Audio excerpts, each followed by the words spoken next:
Hello cadets, wish you a wonderful day. Let us move to the exercise part of chapter number 1. Of course, I completed this chapter few weeks back. Now I am giving you question answers.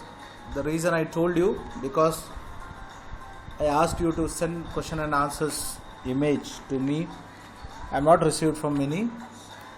So now I request you to write down question and answers and send the image to my WhatsApp number at the earliest. The number is told to you. However, I repeat once again, the number is 7411149116. Okay, let us move to the chapter number 1. The chapter number 1, can you remember or recall what is the name of the chapter number 1? Chapter number 1 was Tracing Changes Through 1000 Years. Okay, we studied about the changes which took place over 1000 years in brief. Okay. Question number 1. Who was considered as a foreigner in the past? What is the answer for this? Today, who is a foreigner? A person who comes outside from the outside country is a foreigner. But who was a foreigner in the medieval Indian history? Right, and the answer. Any stranger who did not belong to a certain society or a culture and was not a part of that particular village was regarded as foreigner. For example, a forest dweller was foreigner for a city dweller, but two people belongs to the same village were not foreigner in spite of their different religious or caste background. So, who was foreigner in the past? A person who is outside his village was considered foreigner. Please write down the answer. Okay. Let us move to the question number, that is 2. Here you have to write state whether true or false. Okay. We have 4 questions in true or false. Question A. We do not find inscription for period after 700. After 700 AD, we are not getting any inscription. That is a statement. You have to say, is it true or false? B. Marathas asserted their political importance during this period. It explains that Marathas, they became powerful during the medieval Indian history. Third, forest dwellers sometimes pushed out of their lands with the spread of agriculture settlement. If you remember, this we studied in chapter number 3. Okay, what is the number 4? Sultan Ghiyasuddin Balban controlled Assam, Manipur and Kashmir. Okay, now let us move to the, hope you wrote the questions of true or false. Answer. The first one is false. Why false? That is, there is no need to write the explanation for this. You just write true or false. Explanation is given for your better understanding.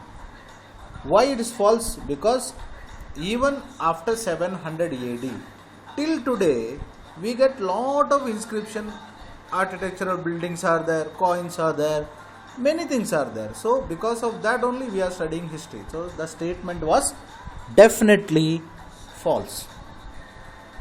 What was the second statement? Second statement was the Marathas asserted their political importance during this period. That is absolutely true, because Marathas, they became powerful at this time only. What is the third statement? Forest dwellers were sometimes pushed out of their lands with the spread of agricultural settlements. Answer is true. We studied in chapter number 3. Alauddin Khilji, Muhammad bin Tughlaq, and these people cleared Ganga and Yamuna Doab. Forests were cleared and the lands were given to farmers for the agriculture work. So statements was true. Ghiyasuddin Balban, he ruled only Delhi. So definitely the statement was false.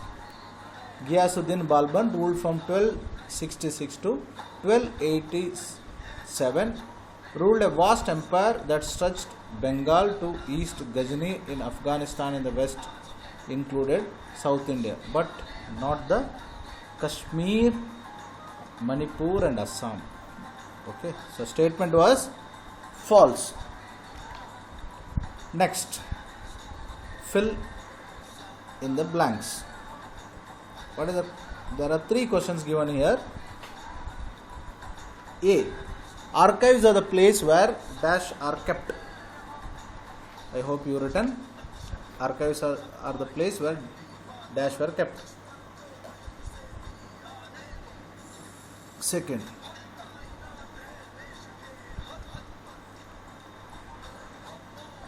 okay, third one, dash dash dash dash and where some new crops introduced into the subcontinent during this period. Answer. What is the answer? Answer is first. For the first question, answer is manuscripts. Manuscripts. What is the second question? Answer that fill in the blanks. Ziauddin Barani. Ziauddin Barani, of course, belongs to 14th century. Written a detailed document about India. So Ziauddin Barani is the right answer for fill in the blanks.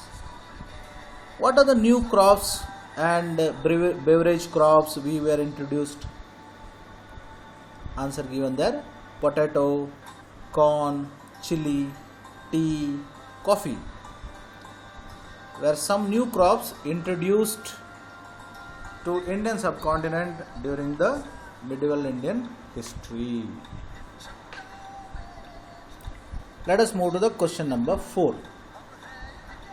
List some technological changes associated with this period, that is a medieval Indian history. We studied in detail that is spinning wheel, Persian wheel and irrigations and all. Write down the answer. Some technological changes that were introduced or associated with the period are mentioned below.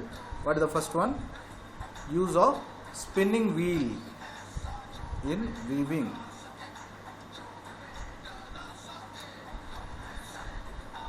The second one was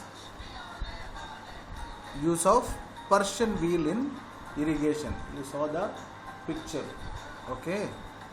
Use of spinning wheel in weaving was done in the 16th, 17th century. It was started during the time of initial pages of British. We also studied that the combat or battle techniques, strategies were changed. That we studied. In the later medieval Indian history, the later stages, kings started using fire, that is guns, gunpowder. So that is what firearms in the combat was used. That is what, these are the 3 technological changes associated with this period. What is the question number 5? What were some major religious development during this period? Okay, this of course we will study in the later part in detail about this question, that we study about Bhakti movement. Okay, this devotional path to the divine, chapter number 8. In that we study about Bhakti movement and all.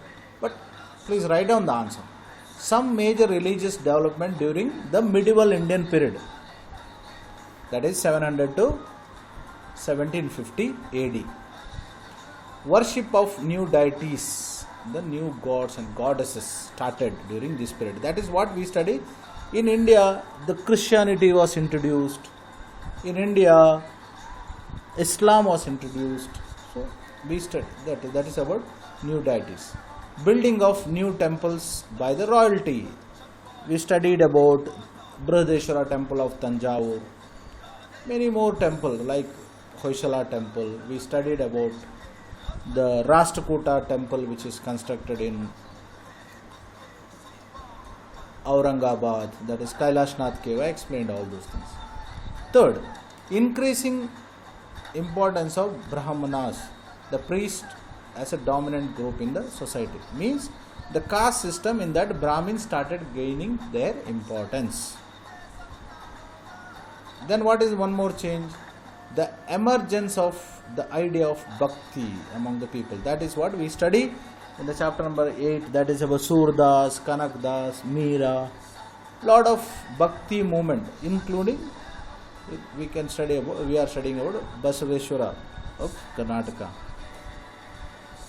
Then appearance of many new religions like Islam. Teachings of Holy Quran were brought by the merchants and the migrants in India. So these are the changes which were introduced in the field of religion. Okay, this we studied in detail. Don't get panicked by seeing the volume of answer. Okay, at least when you write 3 or 4 answer, at least you remember 2 points.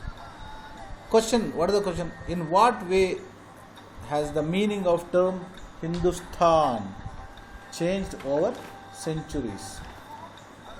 What was the meaning of the term Hindustan over a period of time? What is the answer?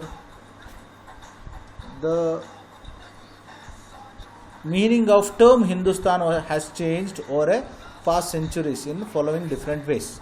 In 13th century, the term Hindustan was used for the first time by Minhaj-e-Siraj, a 13th century Persian chronicler. With this term, he meant, that means, according to him, the areas of Punjab, Haryana and lands between Ganga and Yamuna was Hindustan. During 14th century, the term Hind was used by Amir Khusro to refer culture and people of Indus River.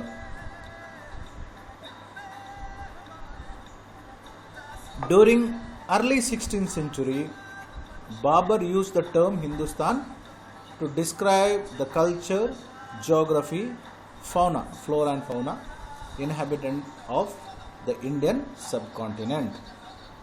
Thus, the term Hindustan was used to represent geographical and cultural entity, but it did not carry the political and national meaning which we associate with it today. Today Hindustan means Kashmir to Kanyakumari, Gujarat to, of course, Bengal. This territory, what we today speak about Hindustan, was not there in the past or in the medieval Indian history. Let us study one more question. That is the question number 7. How were affairs of Jati regulated? Answer. People belongs to Jati were ranked on the basis of occupation and background. The affairs of Jati were regulated in the following ways. They framed their own rules and regulations in order to control and conduct their members. Control and conduct of their members. These rules and regulations were enforced by an assembly of elders from the Jati known as Jati Panchayat.